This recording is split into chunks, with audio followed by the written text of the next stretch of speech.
নমস্কাৰ এটি বিশেষ বাতৰিলৈ নিউজ নৰ ষ্টুডিঅ'ত মই মুকিবুল হুছেইন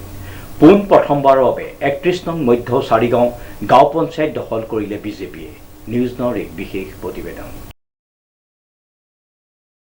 পোন প্ৰথমবাৰৰ বাবে ৩১ নং মধ্য চাৰিগাঁও গাঁও পঞ্চায়ত দখল কৰিলে বিজেপিয়ে ভাৰতীয় জনতা পাৰ্টিৰ সমৰ্থিত প্ৰাৰ্থী 10 জন বিজয়ী ৱাৰ্ড সদস্য আঞ্চলিক পঞ্চায়তৰ সদস্য আৰু জিলা পৰিষদৰ সদস্য বিজয়ী হয় এইবাৰ পোন প্ৰথমবাৰৰ বাবে বিজেপি নেতৃত্বাধীন পঞ্চায়তখনে উন্নয়নৰ আশা কৰিছে গাঁওবাসীয়ে মিত্ৰজোঁট সমৰ্থিত ভাৰতীয় জনতা পাৰ্টি যোৰহাট জিলাৰ টিয়ক বিধানসভা সমষ্টিৰ অন্তৰ্গত 2 নং পূব টিয়ক আঞ্চলিক পঞ্চায়তৰ 31 নং মধ্য চাৰিগাঁও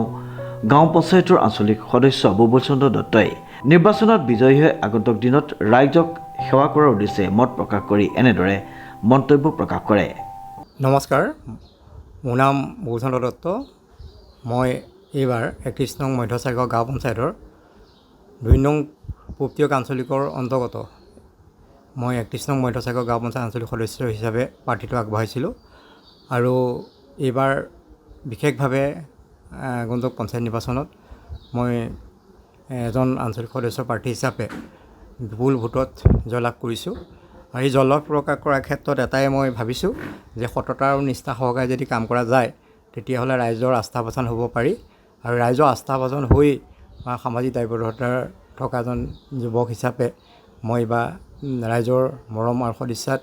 বা ভগৱানৰ আশীৰ্বাদত মই বিজয়ী হৈছোঁ আৰু আপোনালোকে জানে যে মই 31 নং মধ্য চাৰিগাঁও গাঁও পঞ্চায়তৰ 2019 চনৰ পৰা 2024 বৰ্ষত গাঁও পঞ্চায়ত সভাপতি হিচাপে যি আমাৰ গাঁও পঞ্চায়তৰ অন্তৰ্গত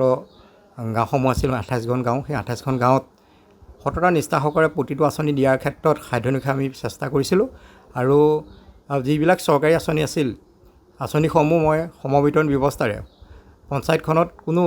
দল কথা চিন্তা নকৰিছোঁ, দলমত নিৰ্বিশেষে সকলোৱে লগত আলোচনা কৰি গাঁওবিলাকত যিটো আঁচনি য'ত প্ৰয়োজন সেই ধৰণে ৰাইজৰ লগত কথা পাতি প্ৰতিটো আঁচনি চৰকাৰৰ পৰা অহা প্ৰতিটো আঁচনি আমি ৰাইজক দিছিলোঁ আৰু বিশেষকৈ মই এটা কথা অনুভৱ কৰিছিলোঁ, যিটো বিৰোধীয়ে সেইটো সমালোচনা কৰে, কিন্তু যিটো অৰুণোদয় আঁচনি যিটো 1250 টকা পায়, আচলতে মই দেখিবলৈ পাইছিলোঁ যে সেই আঁচনিটো পোৱাৰ ক্ষেত্ৰত আমাৰ গাঁৱৰ মহিলাসকল যি ধৰক আপোনাৰ আঁচনিৰ ক্ষেত্ৰত বিধৱা বা অবিবাহিতা বা ডিফ'ৰ্চ বা বিশেষভাৱে সক্ষম আৰু বিধৱা যিখিনি মহিলা আছিল সেই সকলো মহিলাই এটা কথাই কয় যে এইটো আমাৰ খুব প্ৰয়োজনীয় আঁচনি, যিটো আঁচনিৰ জৰিয়তে আমি সঁচা অৰ্থত ক'বলৈ গ'লে আমি বহুতো ক্ষেত্ৰত আগবাঢ়ি যাব পাৰিছোঁ। ইয়াৰ চৰকাৰীভাৱে আমাৰ গতিশীল মুখ্যমন্ত্ৰী হিমন্ত বিশ্ব শৰ্মা ডাঙৰীয়াই যিটো প্ৰচেষ্টা যিটো ধৰণে এই আঁচনিটো দিয়াৰ ক্ষেত্ৰত চিন্তা কৰিছিল, সেই ধৰণে তেওঁলোকে আজিকালি আমি দেখিবলৈ পাইছোঁ এগৰাকী মহিলাই আমাক কয় যে আমি যিটো 200 টকাই বা আমি চেনি চাউল বা যিখিনি আমাৰ এজন ব্যক্তিৰ এগৰাকী মহিলাৰ কাৰণে যিখিনি প্ৰয়োজন সেইখিনি গোটেই 1250 টকা আমি বিশেষভাৱে আমাৰ প্ৰয়োজনীয় ব্যৱস্থাই আমি এই 1250 টকাৰ ক্ষেত্ৰত আমি বহুত ক্ষেত্ৰত আগবাঢ়ি গৈছিলোঁ আৰু অৰ্থনৈতিকভাৱে আমি বিশেষ সেই সুবিধা লাভ কৰিছিলোঁ। তেনেদৰে প্ৰতিটো আঁচনি প্ৰধানমন্ত্ৰী আৱাস যোজনাই হওক বা প্ৰতিটো ক্ষেত্ৰতে বা যিকোনো আঁচনিৰ ক্ষেত্ৰতে মানে তেওঁলোকে বিশেষ সুবিধা লাভ কৰিছিল আৰু সেই তৃণমূল পৰ্যায়ত এই ৰাইজে সেই ব্যৱস্থাৰ জৰিয়তে গতিশীল মুখ্যমন্ত্ৰী আমাৰ হিমন্ত বিশ্ব ডাঙৰীয়া আৰু কেন্দ্ৰীয় চৰকাৰৰ প্ৰধানমন্ত্ৰী আমাৰ যশস্বী প্ৰধানমন্ত্ৰী নৰেন্দ্ৰ মোদী ডাঙৰীয়া যিবিলাক মানে প্ৰগতিশীল চিন্তাৰে যিবিলাক আঁচনি, এই আঁচনিবিলাকৰ বাস্তৱ দিয়াৰ ক্ষেত্ৰত যিটো আমাৰ ধৰক চৰকাৰখনে তৃণমূল পৰ্যায়ত পঞ্চায়ত ব্যৱস্থাৰ জৰিয়তে যিখিনি কাম কৰিছিল সেই আঁচনিবিলাক দিয়াৰ ক্ষেত্ৰত আমাৰ মানুহবিলাকে আমাৰ চৰকাৰখনক বিশেষভাৱে মানে তেওঁলোকে মানে সমৰ্থন জনাইছিল আৰু তাৰ লগে লগে আমিও যি সামাজিক দায়বদ্ধতাৰে গাঁও পঞ্চায়ত সভাপতি হিচাপে কাম কৰিছিলোঁ, এই গাঁও পঞ্চায়তৰ সভাপতিৰ কামবিলাকৰ প্ৰতি তেওঁলোকে সহায় জনাই আমাক ভোট প্ৰদান কৰিছিল আৰু সেইবাবে আমি বিজয়ী সাব্যস্ত হৈছোঁ বুলি আমি অনুভৱ কৰিছোঁ। কংগ্ৰেছৰ পৰাজয় এনেকুৱা এটা বিষয় আমি বিশেষ তেওঁলোকৰ ওপৰত আমি কথা বিশেষ ক'বলৈ নাযাওঁ। তেওঁলোক আচলতে মানে সকলোৰে মাজত এটা দেখিছোঁ প্ৰতিযোগিতাৰ মনোভাৱ, কোনোবাই কোন মুখ্যমন্ত্ৰী হয় বা আমি দেখিবলৈ পাইছিলোঁ যে লোকসভা নিৰ্বাচনত গৌৰৱ গগৈ ডাঙৰীয়াই যি ধৰণে মানে ধৰক এজন মানে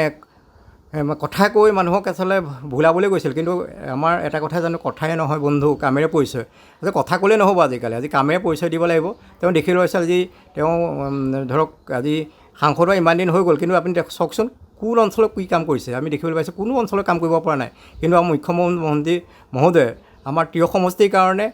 বা যোৰহাটৰ কাৰণে আমাৰ বিশেষ দায়িত্ব দিছে ৰাজ্যসভা সাংসদ পবিত্ৰ মাৰ্ঘেৰিটা ডাঙৰীয়া। তেওঁ আহিয়ে আমি দেখিছোঁ প্ৰতিটো গ্ৰাম্য অঞ্চল প্ৰতিটো জেগাত তেওঁলোকে উন্নয়নৰ ধাৰা বা উন্নয়নৰ এটা মানে বিশেষ ব্যৱস্থাৰে গ্ৰাম্য অঞ্চল উন্নয়নৰ এটা জোৱাৰ সৃষ্টি কৰিছে, যাৰ জৰিয়তে গম পাইছে যে আমাৰ বিজেপি চৰকাৰ অবিহনে আমাৰ উন্নয়ন অসম্ভৱ। গতিকে গোটেই গ্ৰাম্য অঞ্চলৰ ৰাইজে এটাই চিন্তা কৰিছে যে যিটো কেন্দ্ৰত আমাৰ বিজেপি চৰকাৰ আছে, ৰাইজৰ বিজেপি চৰকাৰ আছে, পঞ্চায়তো যেতিয়া আমাৰ মানে ধৰক বিজেপিয়ে হয় তেতিয়াহ'লে কাম কৰাৰ ক্ষেত্ৰত সুবিধা হয়। এই কথাকেইটা চিন্তা কৰি আমাক ভোট দিছে। আৰু এইটোৱে কংগ্ৰেছৰ এতিয়া তৃণমূলৰ যে ভেটিয়ে নাই, আচলতে তেওঁলোকক গছমাক গুৰিডালে ঠুনকা হৈ গ'ল। তাত আৰু মানে শুকান গছজোপাত তলত পানী দিয়াৰ লাভ নাই। সেই কথাখিনি ৰাইজে তৃণমূল যে উমান পাইছে। মই অনুভৱ কৰিছোঁ যে এইবাৰ যিহেতু আমি গাঁও পঞ্চায়ত সভাপতি হিচাপে এটা পৰিসীমাৰ ভিতৰত কাম কৰিছিলোঁ, এতিয়া যিহেতু আমি আঞ্চলিক সদস্য এইটো হ'ল এটা মানে ধৰক গাঁও পঞ্চায়তৰ পৰ্যায়ত এটা বাহিৰৰ মানে পৰিসীমাৰ ভিতৰত কাম কৰিব লাগিব। এটা আমাৰ পৰিসীমাটো হ'ল আঞ্চলিক ভিত্তিত হৈ গ'ল। গতিকে আমি ভাবিছোঁ যিখিনি আমাৰ ধৰক গাঁও পঞ্চায়ত পৰ্যায়ত আমি কাম কৰিছিলোঁ, যিখিনি আমাৰ থাকি গ'ল ধৰক আজি আমি সেইখিনি আমি ৰাইজৰ লগত কথা পাতি বা জ্যেষ্ঠসকলৰ লগত কথা পাতি আমি সেই উন্নয়নৰ এক ধাৰা সৃষ্টি কৰিব পাৰিম। কিন্তু সেইটো ঠিক আমি ধৰক আমি যি ধৰণে আমাৰ আঁচনি ধৰক আমাৰ পইচা অনুমোদন হ'ব তেনেধৰণে আমি কাম কৰি যাব পাৰিম। গতিকে আমি যি ধৰণে আমি পাম তেনেধৰণে ৰাইজৰ লগত আলোচনা কৰি আৰু জ্যেষ্ঠসকলে আলোচনা কৰি আৰু আপোনালোকৰ লগত সাংবাদিক মাধ্যমৰ বিশেষ ব্যক্তিৰ লগত আলোচনা কৰি আমি অঞ্চল বিশেষে শৈক্ষিক সামাজিক সকলো ক্ষেত্ৰতে মানে আমি কাম কৰি যাম বুলি মই বিশেষ ব্যক্তিভাৱে অনুভৱ কৰিছোঁ। শ্ৰীমন্ত মাধৱ বৰুৱাৰ ৰিপৰ্ট, নিউজ নাও।